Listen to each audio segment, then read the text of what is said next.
मुलाकडं जमीन किती? जमीन पाहिजे हो. पण मुलगी शेतात नाही गेली पाहिजे. मग त्यांना जमीन काय साठी लागते म्हणजे विकून खायची का पिकून. मी तर लोकांना सांगेन आपल्या माध्यमातून की तुम्ही आहे ना थोडा खराब दिसणारा भाजीपाला वांग किडकं खा थोडंसं कापून साईडला काढा आणि किडी जरी खाल तर मारणार 100% नाही. बरोबर. पण औषधं जर खाल्लं तर तुम्हाला भविष्यात त्याचा धोका आहे 100%. मग आतापर्यंत तुमच्या काय झाले बरेचसे लोक इंडियात राहतात भारतात कमी राहायला लागले. हो हो पण प्रत्येकाने भारतात राहिलं पाहिजे. भारतात राहिलं पाहिजे. थोडक्यात झाडांचं व्यसन आहे. लावायचं नाही पण लावून त्याचं संगोपन झालं पाहिजे.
मंडळी नमस्कार, मी निवेदक रुपेश वाळके, राजगुरुनगर पुणे.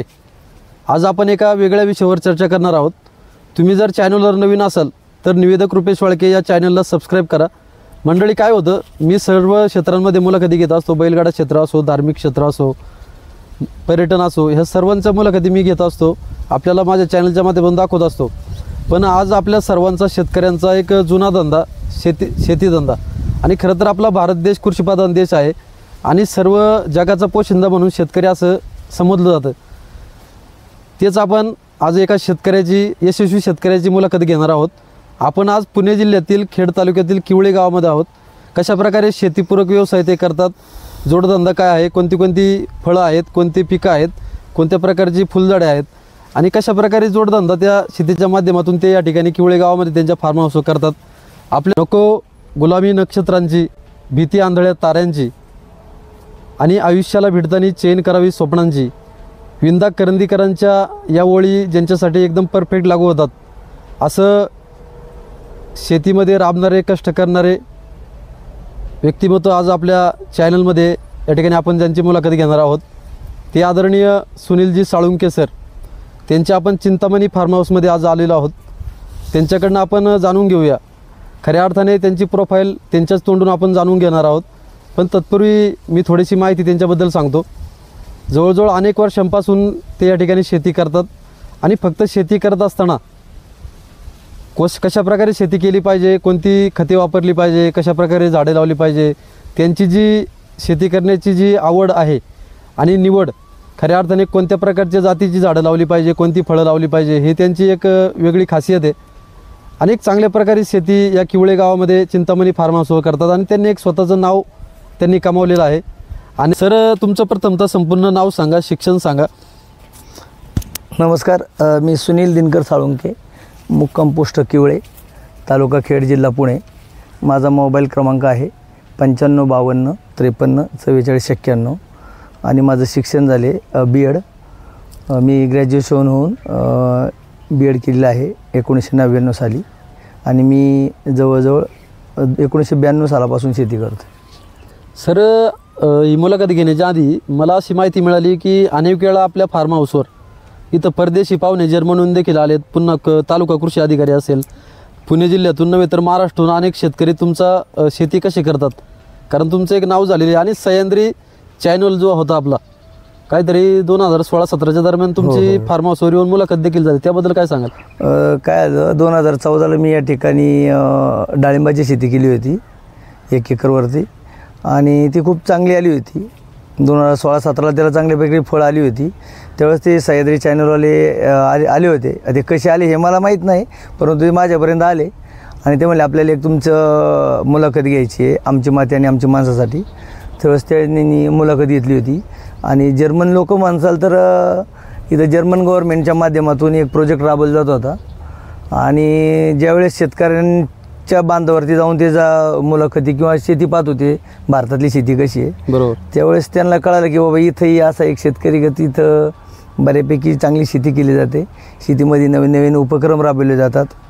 तर ते आवर्जून पाहायला माझ्याकडे आले होते. मंडळी, नक्कीच हे कौतुकास्पद आहे, कारण आपल्या खेड तालुक्यामध्ये किवळे गावामध्ये संपूर्ण मुरमाड जमीन आहे आणि मुरमाड जमिनीमध्ये या ठिकाणी शेती फुलवण्याचं काम त्यांनी अनेक वर्षापासून करत आहेत आणि त्याचीच दखल सह्याद्री चॅनलला घेतली आणि जर्मनीहून या ठिकाणी पाहुणे आलेत. म्हणजे कुठंतरी चांगलं कार्य केल्यानंतर लोकांचं आकर्षण होत असताना एक तुम्ही प्रसिद्ध होत असतात. कसं काय सांगाल, हे इथं संपूर्ण मुरमाड जमीन होती? हो, आता तसं पाहिलं तर इथं 2014पर्यंत पूर्ण माळरान होतं. शेतीयोग्य अर्धा एकर जमीन असेल फक्त, बाकी सगळं माळरान होतं. परंतु ज्यावेळेस आम्ही नदीवरनं पाईपलाईन करून आणली आणि त्याच्या अगोदर 1 वर्षभर मी एक बोरवेल घेतलेला आहे, त्या बोरला भरपूर पाणी आहे. हो. तर नदीवरनं ज्यावेळेस पाणी आणलं त्यावेळेस शेती कमी होती आणि रानवा जास्त होता. बरोबर. जसं जसं मला वाटत गेलं तसं तसं मी मग शेती थोडी करून माती टाकणे असो किंवा बांधबंदिस्ती करून छोटे छोटे तुकड्यांमध्ये शेती डेव्हलप केली मी इथं. आणि शेतीला आता पाणी कशा प्रकारे सिस्टीम आहे? आता सध्या मी लिफ्टाचं पण पाणी आहे, पण लिफ्टाचं पाण्याचं कसं आहे अनिश्चित जास्त असते त्याच्यामध्ये. कारण की कधी होतं काय 4 किलोमीटर लांबून आम्ही या ठिकाणी पाईपलाईन आणलेली आहे. मधले शेतकरी जर एखादी शेती डेव्हलप करायचं ठरलं, नदी तुमच्या जवळ कोणती? बामा नदी आहे, तिथून आम्ही पाणी आणलेलं आहे. आणि मग मध्ये जर एखाद्या शेतकऱ्यांनी काय त्याची शेती डेव्हलप केली तर 4-8 दिवस पाईपलाईन तुटणे किंवा मग काय प्रॉब्लेम असतात, बरोबर. मोटर जळणे किंवा मग डीपीचा काय प्रॉब्लेम येणे किंवा कधी कधी नदीलाच पाणी नसते. बरोबर. मग अशा पिरियडमध्ये जर आपलं पीक हात घायला आलं आणि पाणी नसेल तर मग थोडासा प्रॉब्लेम येतो. त्यामुळे मी इथं बोरचं पाणी आहे ना शेततळ्यात टाकतो आणि शेततळं माझ्यावरती हाईटवरती आहे डोंगरावरती, मग अशीच पाहिलं आपण. त्याच्यामुळं मग ते सायपन खाली येतं. परंतु मी शेततळ्याचं पाणी जास्त करून आहे ना पाटपाणी म्हणून वापरत नाही, एकतर स्प्रिंकलर किंवा ड्रिपद्वारे देतो. ड्रिपद्वारे म्हणजे पाण्याची बचत होते. हो, पाण्याची बचत करतो. आणि नदीचं जे पाणी वीज नियमित असते का तुमच्याकडे? नाही, त्याचं लोड शेडिंग महाराष्ट्रात जसं चालू आहे तसं आमच्या भागात चालू आहे. मध्ये तर 6 तास होती 3 फेज, परंतु आता 8-8 तास आहे. तसं पाहिलं जातं तर खेड तालुका म्हटलं तर चाकण एमआयडीसी जवळजवळ आशिया खंडातली 1 नंबरची एमआयडीसी तालुक्यात आहे. आता लाईट तशी नियमित पाहिजे. शेतकऱ्यांना तर पाहिजेच, कमीत कमी दिवसा तरी पाहिजे. बरोबर. ही संकल्पना तुमची कशा मनात आली बा? आता कारण एवढी मुरबाड जमीन होती, डेव्हलप करायला त्याला खूप खर्च आला असेल. त्याची संकल्पना आवड कशी निर्माण झाली तुम्हाला? काय आलं, मी पहिल्यापासून शेती करतोय आणि मला माझ्या स्वप्नातलं जराशी शेती डेव्हलप करायची होती. म्हणजे ॲक्च्युली मला माझ्या आईवडिलांनी आजोबा पंजोबांनी मला जी शेती दिली ना, थोडक्यात एक कोरा पेज दिला असं थोडक्यात, आणि याच्यावर तुम्ही तुमच्या पद्धतीने चित्र रंगवा. बरोबर. मग तुम्ही चित्र काढा आणि त्यात कसले कलर मारायचे तुमच्या पद्धतीने मारा, अशी एक माझी कन्सेप्ट होती की बाबा चला आपण काहीतरी इथं वेगळं करू. आणि मग मी ज्यावेळेस शेती करायला लागलो त्यावेळेस सुरुवातीला मी सीताफळं लावली होती बांधांवरती. सीताफळ. हां, आता माझे जेवढे पण शेताचे तुकडे आहेत छोटे छोटे, प्रत्येक बांधावर तुम्ही गेले तुम्हाला वेगवेगळ्या प्रकारची फळं झाडं दिसतील आणि त्याला ड्रिपनीच पाणी दिलेलं आहे. ड्रिप किती? मला आहे ना थोडक्यात झाडांचं व्यसन आहे. नुसतं लावायचं नाही, पण लावून त्याचं संगोपन झालं पाहिजे. कमीत कमी 2-3 वर्ष जर आपण त्याला व्यवस्थित ट्रीटमेंट दिली तर ते निश्चितच चांगलं होतं. आणि तुमच्या शेतामध्ये किती प्रकारची फळझाडं आहेत? आता इथं तर जवळजवळ एक 30 एक प्रकारची फळझाडं असतील सगळी. 30 एक प्रकार? म्हणजे तुम्ही मार्केटमध्ये जी पण फळं पाहताय ती सगळी माझ्याकडे मिळतील. परंतु सध्या माझ्याकडं विकण्यायोग्य सीताफळ आहे, त्याच्यानंतर जांभळ आहे, आंबे मोठे आहेत, आंबे जास्त प्रमाणात आहे. त्याच्यामध्ये पण प्रकार आहेत, दशहरी आहे, केशर आहे, बदामी आहे, हापूस आहे, त्याच्यानंतर राजापुरी आहे. म्हणजे वेगवेगळ्या प्रकारचे पण व्हरायटी. हो. आणि शेवगा मोठ्या प्रमाणात आहे. शेवगा मी खेडला वगैरे कुठेही म्हणजे माझं तत्वच असं आहे, आपण जर खेडला काही कामानिमित्त चाललो तर आपल्या बांधावरली काही फळझाडं किंवा फळं घेतली तर मार्केट विकली तरी निदान त्यातून आपल्याला 2 रुपये मिळतील. बरोबर. असं आहे. तुम्हाला जवळची बाजारपेठ कोणती आहे जवळ? आम्हाला इथं राजगुरुनगर खेड आहे, चाकण आहे. चाकण आहे. हो. कधी कधी पुण्याला पण नेत असाल तुम्ही? पुण्याला क्वचितच जास्त माल असेल तर, नाही तर स्थानिकीच्याच. हां, शक्यतो मी स्वतः विकायचा प्रयत्न करतो. जास्तच खूप मोठ्या प्रमाणात निघाल तरच मी मार्केट यार्डला घेऊन जातो, नाही तर मग हात विक्री करतो स्वतः, कारण त्याच्यामध्ये इन्कम जास्त आहे. बरोबर. काय होतं मंडळी, जो पिकवेल तो विकेल अशी जी संकल्पना आहे. जो शेतकरी पिकवतो त्याने ते विकलं तर जास्त बेनिफिट मिळतो. हो, 100%. कारण आपल्याकडे काय होतं, शेतकरी पिकवतात पण विकण्याचं त्याला ज्ञान नाहीये. आता मी काय केलंय, त्यामुळे अनेक शेतकऱ्यांची ओरड अशी आहे का बा शेती परवडत नाही. हो, मी आता काय केलंय, इथं माझं घर जर रस्त्यावरती आहे, जो शिरोली पाईट रोड आहे याच्या रोडला असल्यामुळं मी असं ठरवलं होतं की बाबा आपलं शेतात जो उत्पादित झालेला माल आहे किंवा फळं आहेत, बरोबर, तर ती आपण शेतकऱ्यांकडून डायरेक्ट ग्राहकापर्यंत गेली पाहिजे. म्हणजे ही एक कन्सेप्ट वापरल्यामुळं मग मी इथं थोडंसं रसवंती गृह केलं आहे. त्यासाठी घरात ऊस पण लावलेला आहे. म्हणजे आपलाच ऊस आणि आपलाच रस म्हणजे गिरायकाला देता आला पाहिजे. म्हणजे थोडक्यात स्वच्छ, सेंद्रिय, बरोबर, आणि आल्हाद, म्हणजे थोडक्यात पौष्टिक. मंडळी हे जे सांगतायत ते अगदी बरोबर आहे. कारण शिरोली पाईट रोडला यांचं घर आहे. आणि जर आपण त्यांचं घराचं लोकेशन जर पाहिलं तर कोकणामध्ये गेल्यानंतर जी आपल्याला फिलिंग येत असते, नारळाची झाडे असेल, घनदाट झाडी, आणि त्या घनदाट झाडीमध्ये त्यांचं घर आहे. आणि त्यांनी एक थोडासा शेतीला जोडधंदा म्हणून त्यांनी ऊसाचं गुऱ्हाळ टाकलंय. पुन्हा आईस्क्रीम असेल, मावा कुल्फी असेल, कलिंगड असेल, ताक पण असतं घरचं एकदम शुद्ध गावरान गाईचं. म्हणजे अशा प्रकारे त्यांनी एक त्याचा काय म्हणतात ते त्यांच्याकडे सर्व उपलब्ध आहे. आणि तेच ग्राहकांपर्यंत पोहोचवण्याचं काम त्यांनी या माध्यमातून करत असतात. आणि एकदम स्वच्छ. आणि अनेक शेतकरी जाताना येताना पर्यटक त्या ठिकाणी लोक येत असतात. आणि विशेष म्हणजे मला एक कळलं की आपण ही जी शेती करताय जवळजवळ काही जी पिकं असेल तुम्ही सेंद्रिय खतं वापरून करत असता, रासायनिक खतांचा मारा कमी असतो. हो, आता तसं पाहिलं तर सेंद्रिय शेती पूर्ण 100% करणं थोडंसं अवघड आहे अवघड आहे, आजच्या परिस्थितीत तरी. पण आपण त्याला विषमुक्त शेती म्हणू शकतो. विषमुक्त. हो, म्हणजे थोड्या प्रमाणात रासायनिक पण जास्त प्रमाणामध्ये आपण सेंद्रिय म्हणजे गांडूळ खत असेल किंवा शेणखत आहे, कोंबड खत आहे, असे जे किंवा काय बॅक्टेरिया आहेत त्याचा वापर करून आपण सेंद्रिय शेती करू शकतो. परंतु जास्त पेस्टिसाईडचा वापर नाही करत. जास्त करून आपण स्प्रेमध्ये आहे ना नीम ऑइल घेतो, जेणेकरून आपल्या ज्या तरकारी पिकावरले काही किडी असतील किंवा थ्रिप्स असतील, मावा असतील, तुडतुडे असतील, हां वेगवेगळ्याचे ट्रॅप लावतो आपण.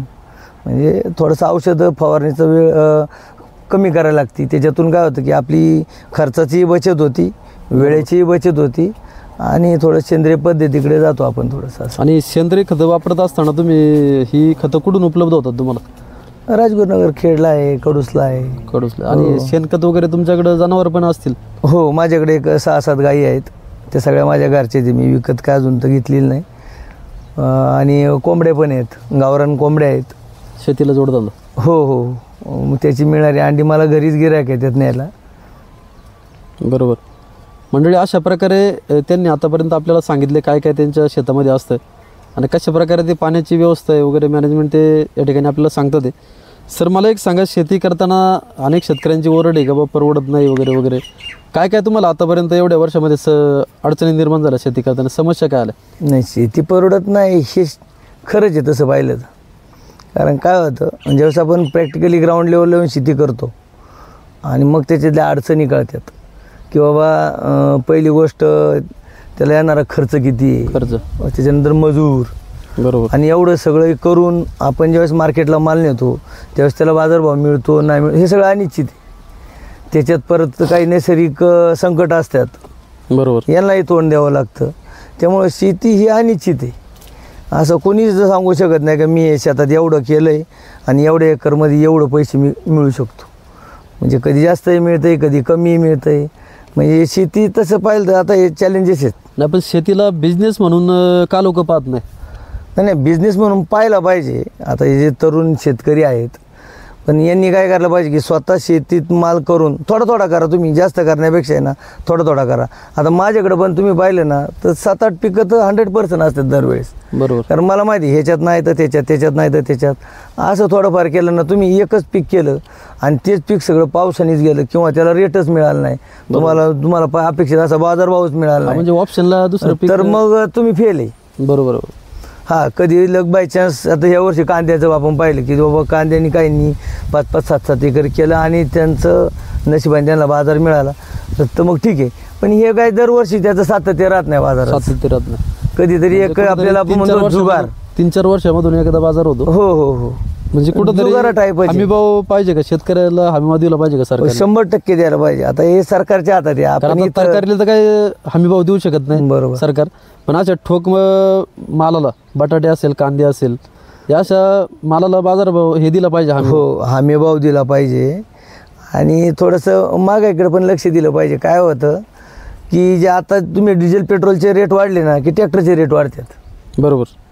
तुमचं नांगरणी असेल, तुमच्या सालपेटाच्या खताचे रेट वाढतात, मजुराचे रेट वाढतात. म्हणजे आणि कांदा बटाटा 4-5 रुपयांचा होतो. म्हणजे हे जे व्यस्त प्रमाण आहे ना याच्यातली जी मधलं गॅप आहे ना हा भरून यायला पाहिजे. म्हणजे कुठंतरी समजा एखाद्याने जर ठरवलं युवा शेतकऱ्याने का आपल्याला शेती करायची आणि कुठंतरी त्याला 1-2 वर्ष शेती करत असताना अशा अडचणी निर्माण झाल्या, बाजारभाव भेटला, मग कुठंतरी त्याचं खच्चीकरण होतं. त्यामुळे तो शेतीकडे बघत नाही. म्हणजे तो वेगळा मेसेज पाठवतो समाजात की बाबा याच्यात दम नाही, शेतीत दम नाही. पण मंडळी, खरं तर सुनील सरांसारखी जर शेती केली, त्यांनी आपल्याला प्रथमतः सांगितली ही मुरमाड जमीन होती कशा प्रकारे डेव्हलप केले आणि पाण्याचं नियोजन देखील व्यवस्थापन करणे गरजेचं आहे. ड्रीप पद्धत असेल, पाणी जरी कमी असेल तर तुम्ही शेती करू शकता. आणि मुरमाड जमीन जरी असली तरी पिकं कोणत्या प्रकारे घेतली पाहिजे, कोणत्या प्रकारची फळे लावली पाहिजे, कसे पिकं घेतली पाहिजे हे आपल्याला कळलं पाहिजे. खरं तर मला एक सांगा, ही जे सर्व पिकं घेत असताना तुम्ही कधी माती परीक्षण वगैरे केलं आहे का कधी? हो हो, माती परीक्षण आत्तापर्यंत मी 1-2दा केलेलं आहे. नारायणगावला KVK मध्ये जाऊन. म्हणजे त्याच्यानुसार ते सांगतात तुम्हाला ह्या तुमच्या मातीमध्ये कोणतं काय पीक येऊ कमतरता आहे किंवा तुम्ही काय यूज काय केलं लावलं पाहिजे पाहिजे, किंवा जास्त काय आहे, तुम्ही हे पण वापरू सांगतात. नका.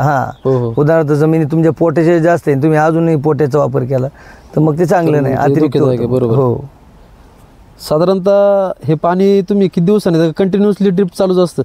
नाही त्याचे वापसा कंडिशन असतं ते. वापसा कंटिन्यू. हो आता समज उन्हाळा आहे तर दिवसाड किंवा रोज तरी द्यावंच लागते. पिकावर पण ते अवलंबून आहे, पीक आणि तुमचं मातीची क्वालिटी कशी त्याच्यावर.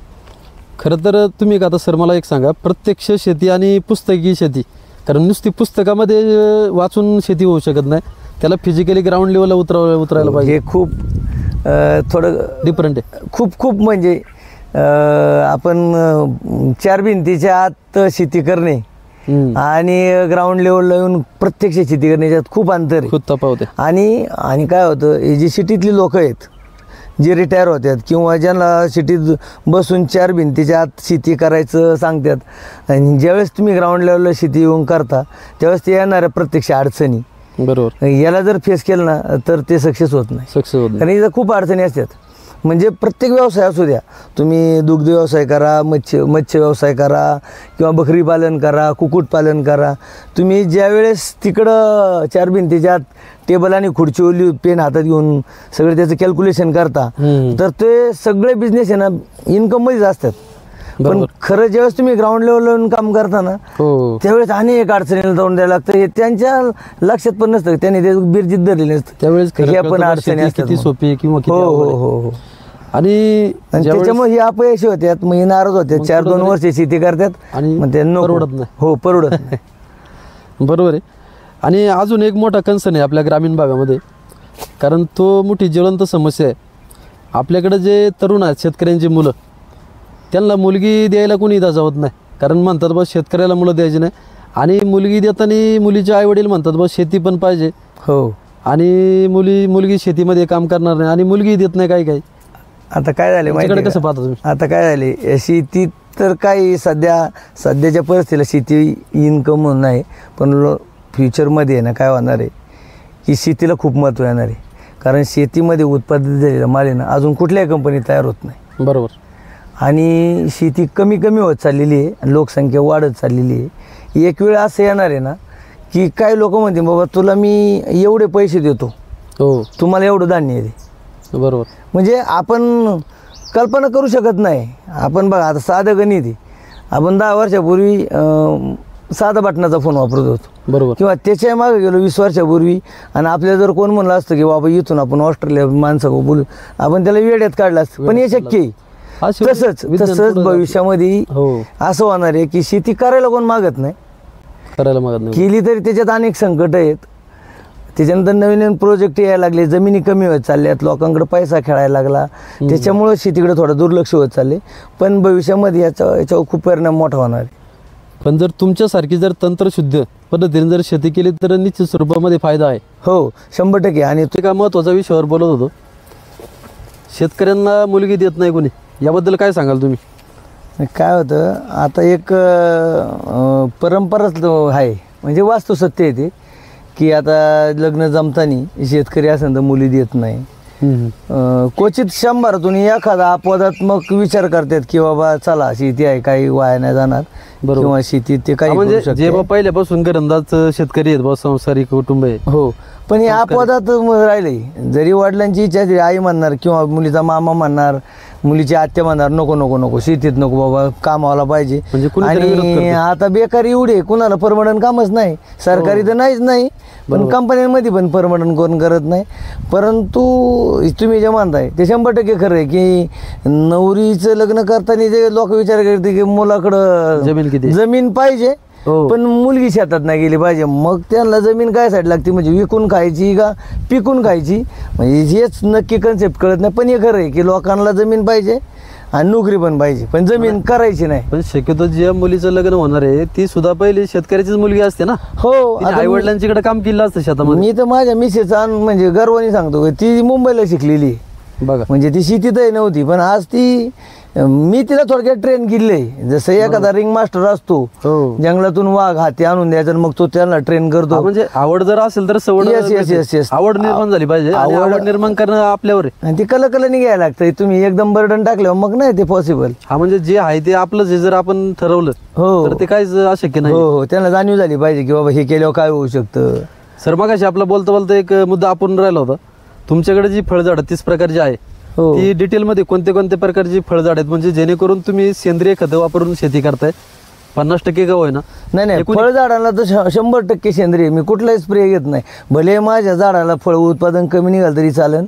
म्हणजे फळझाड ही पूर्ण रासायनिक खतं वापरतच नाही तुम्ही? नाही मी एकतर त्याला फक्त गांडूळ खत आणि शेणखत टाकतो आणि स्प्रे कुठलाच घेत नाही फळझाडांना. पहा मित्रांनो, या ठिकाणी चिंतामणी फार्म हाऊसवर पूर्ण सेंद्रिय खतं वापरून फळझाडं पिकवली जातात, फळं केली जातात.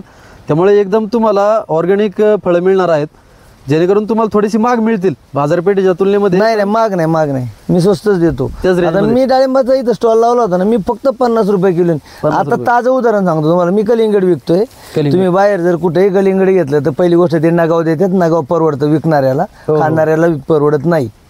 किंवा तुम्ही जर किलो घेतलं तर 20 रुपयापेक्षा जास्त रुपये किमतीने देतात फळं ती. मी फक्त 15 रुपयांनी देतो, कारण मला माहिती आहे ते फळ माझं मार्केटला 10-11 रुपयांनी जाणार आहे. मला 4 रुपये मिळतात. कस्टमरला ते 20 रुपयांनी मिळायचं, त्याला 15 रुपयांनी मिळतात, त्याचाही फायदा आहे. मी हाच थोडासा समतोल राखतो. गिरायकाला परवडलं पाहिजे, पण गिरायका थोडीशी चाठा झाली. म्हणजे आपल्या गावरान भाषेमध्ये दोन्ही घरी दिवा जळायला पाहिजे. हो अगदी बरोबर. हे तुमचा उद्देश आहे, मूळ उद्देश. हो पण त्यांना काय परवडलं गिरायक पाहिजे, आपल्याला पण परवडलं पाहिजे. काय गिरायक असते थोडी चाटा की बाबा तुमच्या शेतातलाच आहे मग थोडा कमी द्या. हो. कारण शेतातलं जरी असलं तरी ते काय मी जादू मंतरनी जादू केली आणि सकाळी लगेच फळं तयार झाली असं नाही ना. नाही, पण लोकांना शहरातले लोक असो काय लोक असो, प्रत्येकाला बाजारामध्ये जावंच लागतं. बाजारमध्ये जायला लागतं, पण शेताचं घेताना ना ते कम्पॅरिझन जास्त करते किंवा बार्गेनिंग जास्त करते. मॉलमध्ये नाही करत.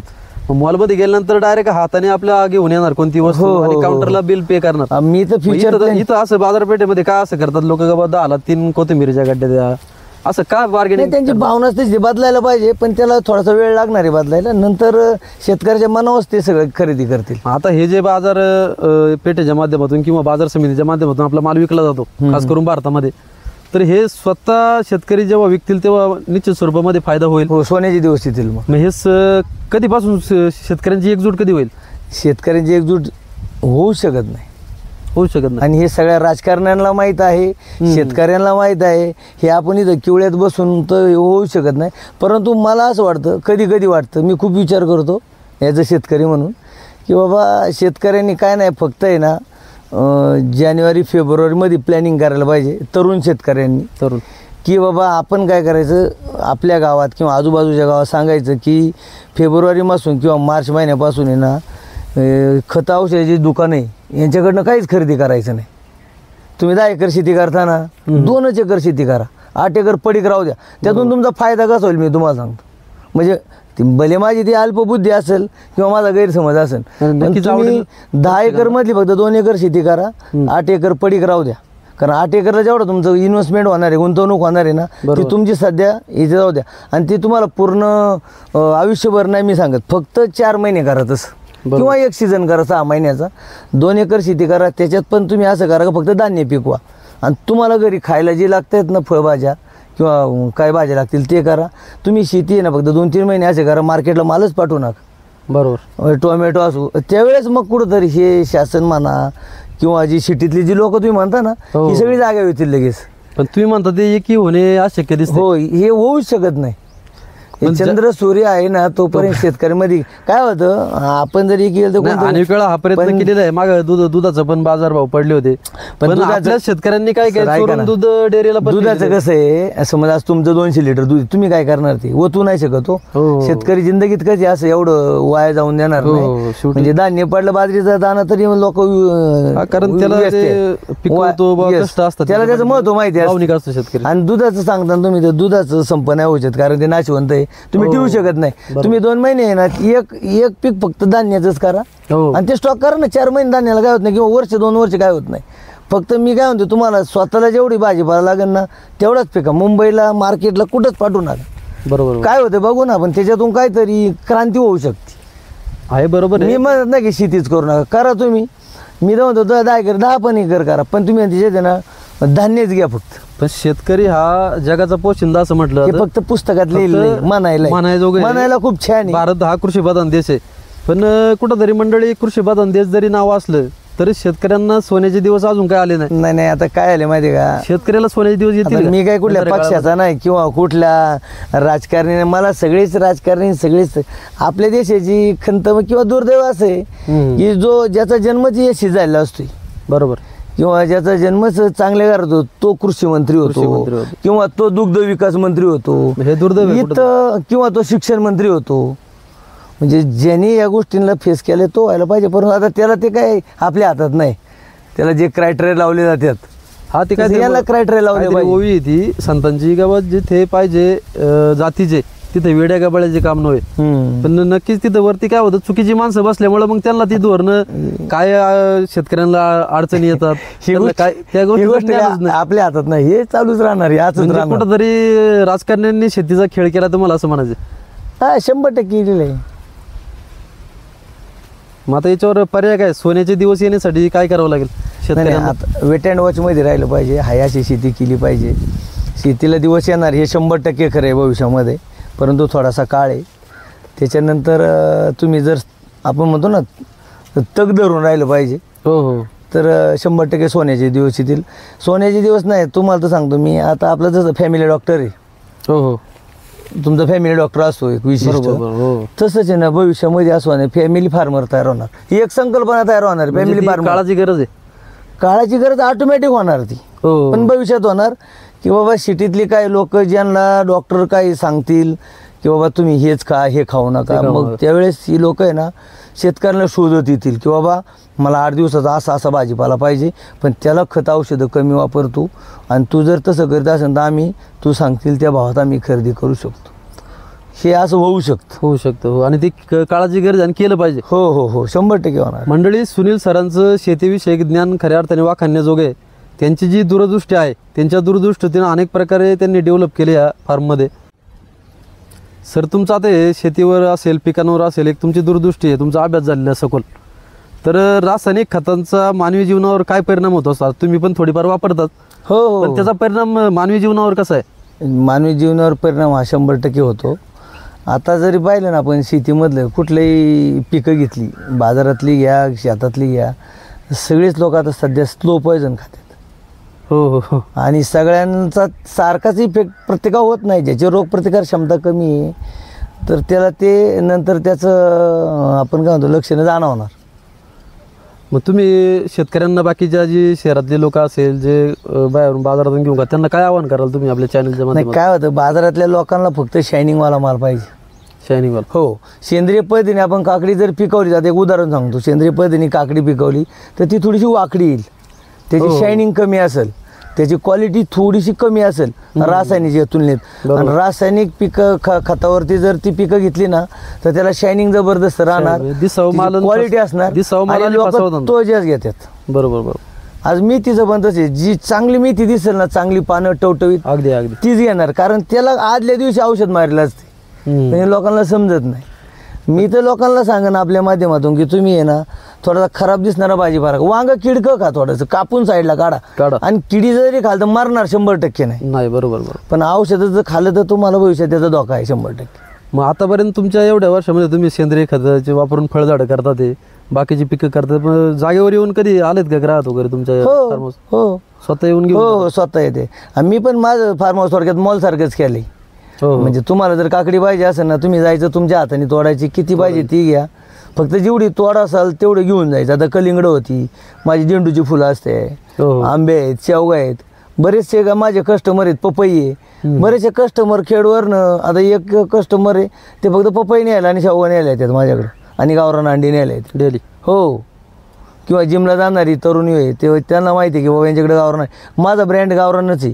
मी RR किंवा मग दुसऱ्या कोंबड्या वापरून, कारण ते तर मग तुम्हाला मार्केटमध्ये पण खायला मिळते. साळुंके सर, आता विषय निघालाच आहे, तर पूरक धंदा आणि जोडधंदा आपण याच्याकडे थोडंसं वळूया 1-2 मिनटामध्ये. तुमच्याकडं जोडधंदा कोंबड्या आहे, गावरान कोंबड्या, आणि गाया किती आहेत? नाही काय होतं, शेतीला जोडधंदा हा पाहिजे 100%. आता मी शेतीला पूरक व्यवसाय म्हणजे माझा आउटलेट आहे बाहेर. हो. म्हणजे माझाच ऊस आहे किंवा माझ्या जे शेतामध्ये जे काही फळं असतील भाज्या असेल मी तिथं ठेवतो, हो ते जातं माझं. त्याच्यानंतर माझ्याकडे एक 6-7 गाय आहेत, तशा 9 गाय होत्या पण मी थोड्याशा कमी केल्यात. आता काय आलं आहे, पोरं शिक्षणासाठी बाहेर जातात, आम्ही सध्या दोघंच नवरा बायको घरी असल्यामुळं कामाचा ताण होतो.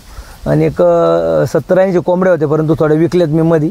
आता ह्या पावसाळ्यामध्ये आम्ही परत ते वाढवणार आहे. बरोबर.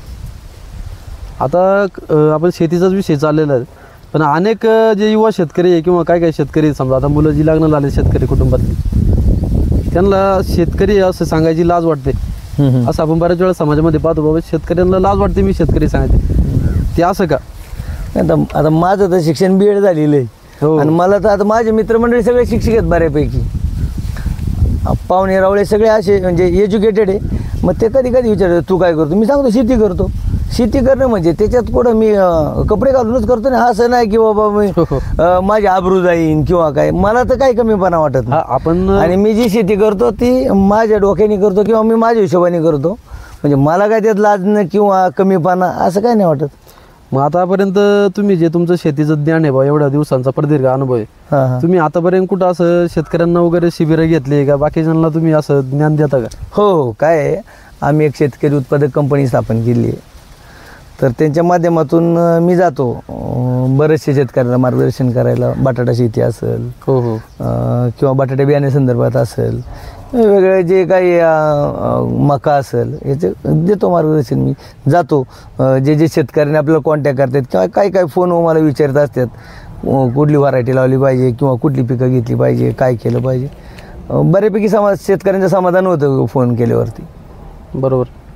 आता हे तुम्ही जेवढं 5 एकरचं क्षेत्र या ठिकाणी पिकवलेलं आहे, तुम्ही आता हे मजुरांची कशा प्रकारे नियोजन असतं? आता खरं सांगायचं तर मजुरांचा आपल्याकडं खूप तुटवडा आहे आणि मजुरामुळे शेती परवडत नाही. कारण आता मजूर इथं आपल्या जवळ एक 6-7 किलोमीटर MIDC आहेत. हो. बऱ्याचशा महिलांना MIDC मध्ये व्यवसाय नोकरीधंदा उपलब्ध झाल्यामुळं थोडी जास्त असते. हो, आणि ते म्हणतात मग आम्हाला 12 महिने तिथं काम आहे, हो, सावलीत काम आहे. हो. आणि त्यांचंही थोडंसं प्रेस्टिज वाढतं की बाबा मी कंपनीत जाते. कंपनीत जाते. पाहुणे रावळ्याला सांगायलाही बरं वाटतं मी कंपनीत जाते. आणि तिथं महिन्याच्या महिन्याला पेमेंट होतं. इथंही होतं असं नाही असं, पण इथं त्या मानाने उन्हात काम करायला लागतं, पावसात काम करायला लागतं, गाळात काम करायला लागतं. त्याच्यामुळं मजुरांचा खूप तुटवडा आहे. आम्ही शक्यतो सगळी घरी शेती करतो. 1-2-4 माणसं असतात, नाही असं नाही, पण 90% तर घरच्या घरीच करतो. होतो त्रास आम्हाला त्याचा. हा बरोबर, धावपळ थोडी होत असेल. हो, संध्याकाळी 8-9 वाजेपर्यंत आमचं कामच चालतं. हार्डवर्क केल्याशिवाय पर्याय नाही. जोपर्यंत अंगामध्ये बळ आहे तोपर्यंत काबड कष्ट केले पाहिजे. हो, खरं आहे. पण आता काय झालं, सगळ्या युवकांचं असं म्हणणं आहे की आपल्याला आपण हे केलं ना त्यात लगेच बाजार मिळाला पाहिजे, येऊ झालं पाहिजे लगेच. हो, म्हणजे माझी तर कन्सेप्ट अशी आहे की मला कमी वेळेत, कमी भांडवलात किंवा कमी कष्टात जास्त उत्पन्न नको. मी जेवढं करतो तेवढंच आलं पाहिजे. हा शेवटी जरी एखादं बाळ असलं तर त्याला 9 महिने 9 दिवस लागतच. हो, तुम्ही लावले लगेच त्याला फळं आली. शेतीचं तर सगळंच असं आहे. आणि फळं येणार 100%. ते कधी विश्वासघात करत नाही. एक वेळेस माणूस विश्वासघात करील, हो, पण झाडं अशी आहेत की ती कधीच आपला विश्वासघात करत नाही. आणि शेवटी झाडं वगैरे तुमच्या आसपास असेल तर वातावरण पर्यावरण देखील एक चांगलं राहतं, स्वच्छ हवा. आपली एक संकल्पनाच होती की मी ज्यावेळेस इथं घर बांधलं 2015ला, हो, तर त्यावेळेसच मी असं ठरवलं की माझं घर आहे ना झाडांमध्ये झाकून गेलं पाहिजे. हो हो, मला फक्त व्यसन जास्त आहे ना झाडांचंही. झाडांचे. आणि मी आमच्या घरातला कुणाचाही वाढदिवस असू द्या तर त्यावेळेस मी वाढदिवसाच्या भले ते उन्हाळ्यात असू कधीही असू द्या, पण आम्ही झाडे लावतोच वाढदिवसानिमित्त. आणि त्या झाडाचं तसं संगोपन करतो, नुसतं लावत पण नाही. हा म्हणजे एक तुम्ही समाजाला व बाकीच्या शेतकऱ्यांना एक दिशा आणि कुठंतरी संदेश देण्याचा प्रयत्न असतो तुमचा. नाही, आता मी तुम्हाला सांगतो ना, आता हे लाडक्या बहिणीचे पैसे आले आम्हाला. माझी वहिनी आणि माझ्या मिसेसचे 3,000 पहिला हप्ता, त्यांना 3,000 6,000चा हप्ता आला होता. मला वाटतं रक्षाबंधनच्या आधी 8-10 दिवस. तर मग माझ्याकडे तर आता बांधच राहिले नाही शेतात खरं झाडं लावायला. हो, सगळ्या झाडांवर बांधांवर झाडं लावले. म्हणजे एकही असं इंच जागा सोडली नाही, 1 फूट नाही सगळे आहेत. तर मी ते लाडक्या बहिणीचे पैसे आल्यावर म्हणलं आता काय करायचं. तर मला आपण काय करू, छोटंसं शेत आहे माझं, त्याच्यात सगळे केशर राहून लावले 40 झाडं. 40 झाड. हो, 150 रुपयाला एक झाड होतं. लाडक्या बहिणीच्या पैशातून. हो, 150 रुपयाला एक झाड होतं. अशी 6,000ची मी झाड आणली आणि त्यात लावलं तर कसं होतं त्यात आंबे का बघितलं तर मला कळायला पाहिजे की बाबा अरे हे लाडक्या बहिणीच्या पैशातून लावलेले झाड आहे. वा. म्हणजे थोडक्यात आपण त्याचा सदुपयोग आपण आपल्या बुद्धीने चाललं पाहिजे. नाही मंडळी, हे नक्कीच अभिमानास्पद आहे. आपण समाजामध्ये पाहतो अनेक महिला लाडक्या बहिणीचा हप्ता कधी येईल ती वाट पाहत असतात आणि कुठंतरी बा साडी घे हे घे डाग घे. पण यांनी त्या पैशाचा सदुपयोग केलाय. मला माहिती आहे, त्या 6,000चं आहे ना 100% वाढत जाणार. 60,000 होईल, 6 लाख होईल, किती होईल ते सांगता वर्षानुवर्ष नाही. तो एक हे राहणार, हो, त्याची आठवण पण राहते. आठवण राहणार. हो आपल्या स्मरणात राहणार ही झाड आपण कधी लावली होती. त्याच्या निमित्ताने आम्हाला ते ज्यांनी ती स्कीम राबवली त्यांचं स्मरण होणार की बाबा ह्या काळात हे मुख्यमंत्री उपमुख्यमंत्री होते. आणि तुम्ही जसं स्वप्न पाहिलं होतं की बुवा आपलं घर पूर्ण झाडांमध्ये झाकून गेलं हो पाहिजे, हो, तसं आता सद्यस्थितीमध्ये तशी परिस्थिती आहे. 100%. नारळाची झाडं वगैरे हो. कोकणात आपण जसं याला जातो, आता कोकणामध्ये सिंधुदुर्ग असेल, मी तर रत्नागिरी असेल. सुपारी झाडाची पण ट्रायल घेतली आहे. आता मला काय जर म्हणलं येऊच शकत नाही, पण खूप चांगल्या सुपाऱ्या पण येतात त्याला. साईज छोटी आहे, मग ते झाडं व्हरायटी वेगळी आहे का काय ते नाही मला माहिती. परंतु माझ्याकडे आता तुम्हाला सांगतो, नारळ आहे, सुपारी आहे, रामफळ आहे, सीताफळ आहे, जांभळ आहे, पेरू आहे, त्याच्यानंतर अजून चिंच आहे, आवळा आहे, 2-3 प्रकारचे आवळे आहेत, लिंबू सीडलेस लिंब आहेत, हा अंजीर आहे, अंजीर 2 टाईपचे आहेत, फणस आहे, पेरू आहे आणि आपल्याकडे स्ट्रॉबेरी आहे, ड्रॅगन हो स्ट्रॉबेरी आहे, ड्रॅगन फ्रूट आहे. ड्रॅगन फ्रूट आपलं मी ते ट्रायल बेसवर 2-3 झाडं लावलेत. हा बा, आपल्या याच्यामध्ये येतं का नाही? हो हो, स्ट्रॉबेरी आमची घरची खाऊन तुमच्यासारखे मित्रमंडळी तरी खायला मिळते सीझनला फक्त. हो हो, म्हणजे ऑलमोस्ट जेवढी बाजारामध्ये आपल्या देशामध्ये जेवढी फळं आहेत चिकू पण तेवढी सर्व तुम्ही या ठिकाणी केलेली आहे. पण सफरचंदाचं कसं काय, सफरचंदाचं कधी ट्राय केलं होतं? हो, लावलं होतं झाड, पण आता ते एकच लावलं होतं. त्याला थोडं थंड वातावरण लागतं. ते मेलं, मग ते कशामुळे मेलं ते नाही माहिती. पण तुम्ही ट्राय केला होता? हो 100%. मग हे सर्व पेअर्स पण आहे माझ्याकडं. शेतीमध्ये एवढं जर सगळं होत असेल व्यवस्थित, जर व्यवस्थापन केलं तर एक चांगल्या प्रकारे फायदा होत असतो. 100% होतं. खचून न जाता शेती केली पाहिजे. पण अनेक आपण महाराष्ट्रामध्ये पाहतो, देशामध्ये पाहतो, अनेक शेतकरी असेल खचून जातात आणि कुठंतरी एक मग टोकाची भूमिका घेतात ब आणि एक आत्महत्याला प्रवृत्त होतात. आत्महत्या करतात म्हणजे त्यांचा तो माइंड तसा बनत असतो. पण हे काय सांगाल त्यांच्यासाठी बाबा खचून न जाता काय केलं पाहिजे? आता कसं आहे, काही शेतकरी कमजोर दिल्याचे असतात आणि त्यांच्यावर कर्ज असेल किंवा त्यांनी कर्ज करून काही उद्योग व्यवसाय केला असेल किंवा मुलांची लग्न केली असेल, बरोबर, आणि त्यांनी ठरवलं ह्या वर्षी आपण हे पीक घेऊन एवढे उत्पादन काढू शकतो आणि ते उत्पादन काढलं आपण कर्जमुक्त होऊ शकतो, असं काहींचं असतं. परंतु प्रत्यक्षात तसं होत नाही, त्यांचा अपेक्षाभंग होतो आणि मग ते शेवटचा पर्याय तो निवडतात. तसं तो निवडायला नाही पाहिजे. हा शक्यतो जास्त करून महाराष्ट्रातल्या मराठवाड्यामध्ये हा प्रकार जास्त घडतो. आपल्या भागात नाही. वर्षातून एखादं पीक असतं पावसाळ्यामध्ये, ते जर नैसर्गिक आपत्तीमुळे जर वाहून गेलं किंवा आपल्या भागात नाही, पण आपल्या भागात जर अशीच कायम शेती राहिली तर त्याचं लोन इकडे येऊ शकतं. कारण काय होतं की शेतकऱ्यांना सगळ्यात महत्त्वाचं बाजारभाव पाहिजे. शेतीच्या ज्या साधन याच्या किमतीत साध्या गोष्ट घ्या तुम्ही, डिझेल 1 रुपया वाढला का ट्रॅक्टरला 50 रुपये वाढवतो लगेच. डिझेल 1 रुपया कमी झालं ट्रॅक्टरला 50 रुपये कमी करत नाही करत. ह्याच्या छोट्या छोट्या गोष्टी शेती करता नाही ना, तुम्हाला मायक्रो प्लॅनिंग लागतं, सगळं सूक्ष्म नियोजन पाहिजे तुमचं, तरच तुम्ही आज तगदारता. तुम्ही नुसतंच मोठ्या मोठ्या बाता करून शेती होऊ शकत नाही आणि तुम्ही स्वतः कष्ट केलं पाहिजे ग्राउंड लेवलला. बरोबर बरोबर, सगळंच तुम्ही मजुरी पण आपल्या परीने तुम्ही आता हे सगळं कष्ट करतात, हे बाकीचे शेतकरी पण करतात, पण त्यांना यश येण्यासाठी कुठंतरी सरकारने पण काहीतरी कायदे किंवा शेतीविषयक किंवा शेतकऱ्यांना पूरक त्यांना फायदेशीर असं काय काय केलं पाहिजे शेतकऱ्यांसाठी सरकारने? सरकार खूप स्कीमा राबवते, नाही असं नाही. PM किसानचा असू किंवा काय असो, पण जे खरं करायला पाहिजे ते करायला पाहिजे. हे PM किसानचे पैसे नाही दिले तरी चालतील, मी ते हो. तुम्ही शेतीला जे करायचं कारण ते देऊ नये, लोक तशीच आहेत अजून. हा, म्हणजे आमच्या पिकाला जर योग्य हमी भाव दिला किंवा भाव दिला तर आम्हाला तुमचे 2000. मी तर एकदा कृषी अधिकाऱ्यांच्या मीटिंगमध्ये सांगितलं होत्या का अधिकाऱ्याला की तुम्ही आहे ना, हे जे सबसिडी देता ना की बाबा कुठी मशीन घे किंवा शेततळं करा, शेतकऱ्याला गरज वाटली पाहिजे. हो, शेतकऱ्याला गरज आहे ते केलं ना तरच त्याला सबसिडी द्या. पण आता आपल्याकडे उलट झाले, गोठ्यात गाई नाही आणि कुठी मशीन ते आणते ते दुसऱ्याला देते. बघा, म्हणजे खरेदीला गरज आहे त्याला ती वस्तू मिळत नाही. नाही, गरज पाहिजे किंवा शेतकऱ्याचा यूज वापर केला पाहिजे. तुम्ही त्याला 100% सबसिडी द्यायला पाहिजे. बरोबर, पण आता ते सरकारचे धोरण नाही, त्याला आपण नाही काय करू शकत. एक सांगा, आता तुम्ही ही सर्व शेती तर तनमनधनाने करताच आहे, बरोबर, पण ही शेती करत असताना तुम्ही सामाजिक कार्यामध्ये वगैरे कुठं कार्य करता का? हां, सामाजिक कार्याची थोडी आवड आहे मला, पण राजकारणापासून थोडासा लांब असतो मी. अलिप्तच. हो, अलिप्त आहे. मी जवळजवळ 2017पासून आमच्या गावातल्या प्राथमिक शाळेवरती शाळा व्यवस्थापन अध्यक्ष म्हणून काम पाहतो आहे. म्हणजे तिथं सलग 8 वर्ष आले मी व्यवस्थापन अध्यक्ष आता पण आहे. त्या माध्यमातून मी बऱ्यापैकी शाळेचा पण विकास केला आहे. आणि चला आपली मुलं पण चांगली शिकली पाहिजे हाच त्याच्या मागचा एक उद्देश आहे. आणि त्याच्यानंतर आमच्या एक शेतकऱ्यांची शेती उत्पादक कंपनी आहे, बाबा शेतकरी उत्पादक कंपनी. तिथं मी एक सेक्रेटरी सचिव म्हणून काम करतो. त्याच्यामुळं बऱ्याचशा शेतकऱ्यांच्या माझं थोडंसं जवळचे संबंध आलेत. आणि त्याच्या माध्यमातून मी बऱ्याच ठिकाणी व्हिजिट पण केलेत, म्हणजे बँगलोर असतील, पंजाब असेल, तर त्याचाही फायदा होतो मला.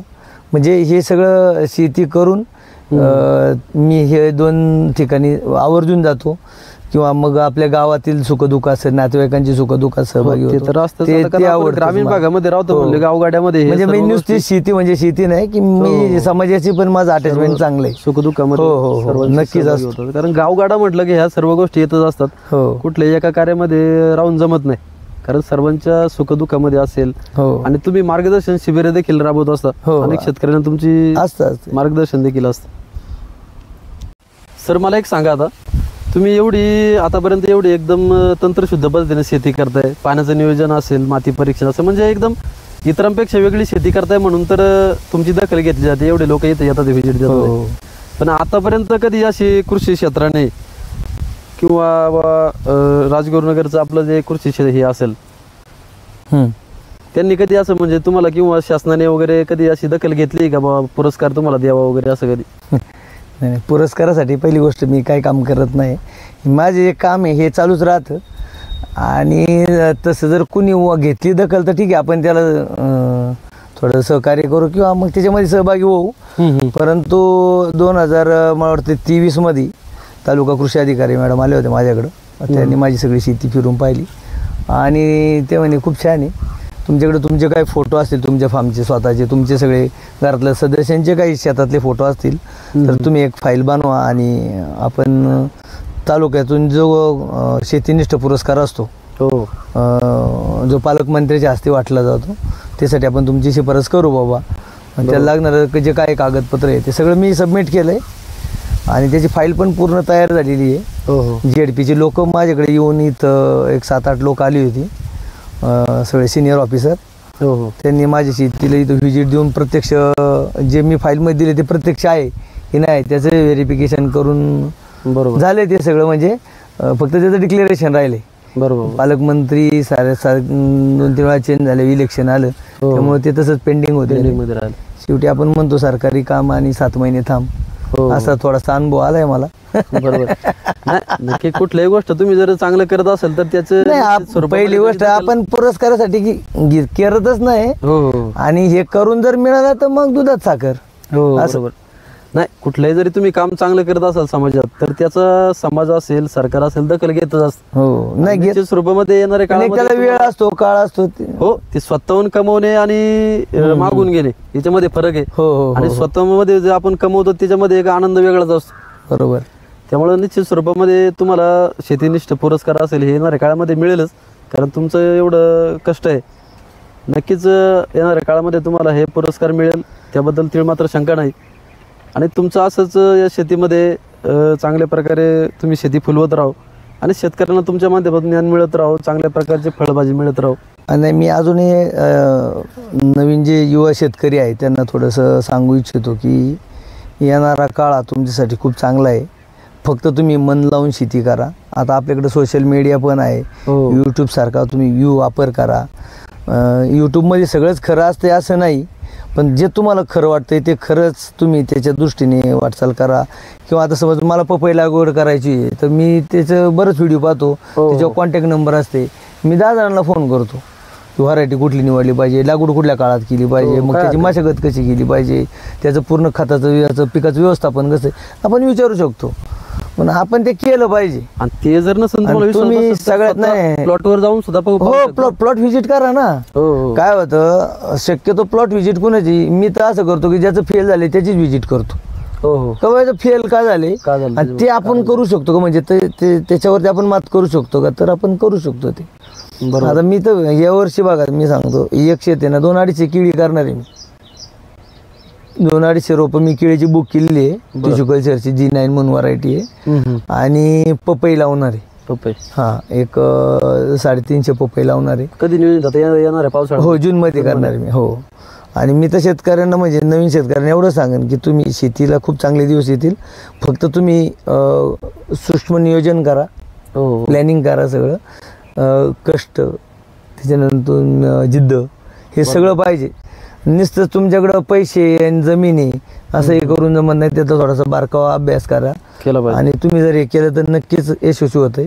म्हणजे असं एवढं याच्यात काय लय मोठं सायन्स नाही, हो थोडंफार तुम्हाला अपयश होतं. आता मी साधं उदाहरण सांगतो, झाडाला कलम करायचं मला काही माहीत नव्हतं. मी तर पहिली कलम केलं मी खेडच्या नर्सरीमधनं एका माणसाला आणलं होतं, त्यांनी मला हापूसला कलम करून दिलं.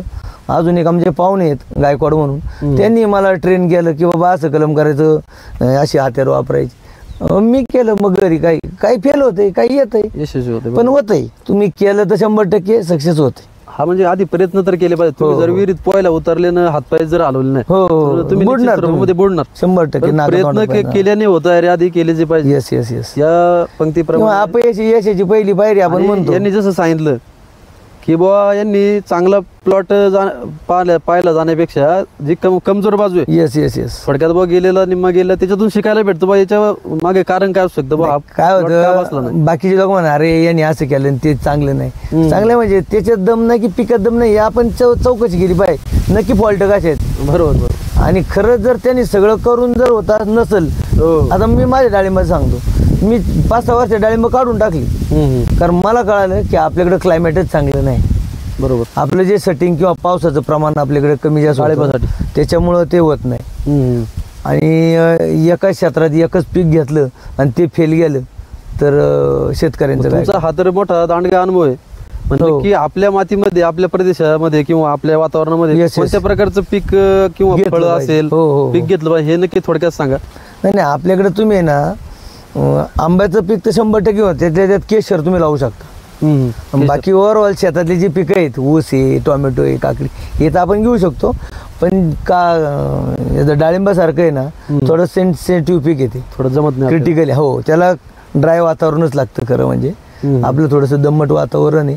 आपल्याकडे जूनमध्येच पावसाला चालू होतं आणि ॲक्च्युली आपल्याकडं डिसेंबर दसऱ्यामध्येच सेटिंग व्हायला पाहिजे डाळिंबाची. ती आपल्याकडे जे आंबेबार म्हणजे फेब्रुवारी जानेवारी फेब्रुवारीमध्ये होतं. हा म्हणजे जे नियोजन केलं पाहिजे. काय होतं आपल्याकडे तेवढं जास्त लागवडी नसल्यामुळे त्यातलं थोडं ज्ञान कमी पडतं. ज्ञान कमी म्हणण्यापेक्षा डाळिंबाला आपल्याकडे वातावरणच सुट होत नाही, पोषक नाही, सगळ्यात महत्वाचं. हा मंडळी आपल्या समेत जे व्यक्ती बसलेले आहेत, संदीप नाना कड यांनी देखील जवळजवळ याच वातावरणामध्ये 700 झाडं डाळिंबाची लावली होती आणि ती यशस्वीपणे आम्ही बरोबरच लावली होती एकाच वेळेस. हो हो. पण त्यांनी तो बाग काही कारणानिमित्त काढून टाकला, कारण थोडेसे किडेचं प्रमाण म्हणा वगैरे जास्त व्हायला. किड्या आपण प्रयत्न करू शकतो, पण पाऊस त्याला आपण थांबू शकत नाही, सगळ्यात महत्वाचं. हो. साळुंके सर, मला एक सांगा, मगाशी जो आपला विषय निघाला होता गायांसंदर्भात, शेतीला पूरक व्यवसाय, तुम्ही जो तुमचा गायांचा गोठा आहे, समजा आता एवढ्या प्रमाणामध्ये तुमच्याकडे शेणखत असेल, तर तुम्ही कधी असं बायोगॅस म्हणा, गोबर गॅस वगैरे कधी हाईक केलाय का नाही तुम्ही शेतामध्ये, आहे की नाही? हो, गोबर गॅस तर मी घर बांधायच्या वेळेसच माझं घराचं थोडं काम कमी ठेवून मी वेळेला गोबर गॅस केला. कारण मला आठवते आमच्या जुन्या काळी आम्ही ज्यावेळेस एकत्र कुटुंब पद्धती होती, 1988 साली आमच्याकडे गोबर गॅस होता आणि त्याचे फायदे काय आहेत हे मला बऱ्यापैकी माहिती होतं.